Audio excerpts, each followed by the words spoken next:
Canada is a country rooted in the rule of law, and the protection of our citizens is paramount. That's why, when our law enforcement and intelligence officials began pursuing credible allegations that agents of the Government of India were directly involved in the killing of a Canadian citizen, Hardeep Singh Nijjar, on Canadian soil, we responded. As the RCMP Commissioner stated earlier, they have clear and compelling evidence that agents of the Government of India have engaged in and continue to engage in activities that pose a significant threat to public safety. This includes clandestine information gathering techniques, coercive behavior targeting South Asian Canadians, and involvement in over a dozen threatening and violent acts, including murder. This is unacceptable. While attempts have been made by the RCMP and national security officials to work with the Government of India and Indian law enforcement counterparts on this matter, they have been repeatedly refused.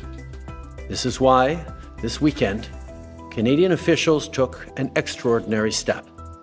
They met with Indian officials to share RCMP evidence which concluded 6 agents of the Government of India are persons of interest in criminal activities.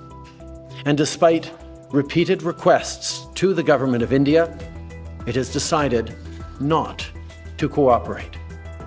Let me be clear. The evidence brought to light by the RCMP cannot be ignored. It leads to one conclusion.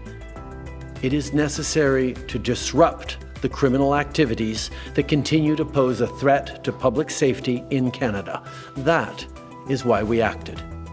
Because we will always, first and foremost, stand for the rights of Canadians to feel safe and secure in their own country. We will never tolerate the involvement of a foreign government threatening and killing Canadian citizens on Canadian soil, a deeply unacceptable violation of Canada's sovereignty and of international law.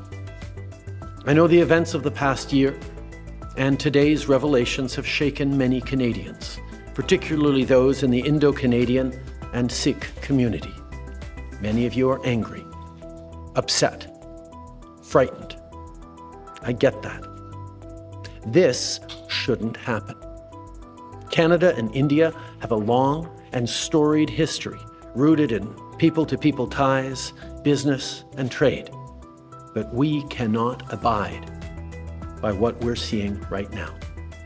Canada fully respects the sovereignty and territorial integrity of India. We expect the Indian government to do the same for Canada.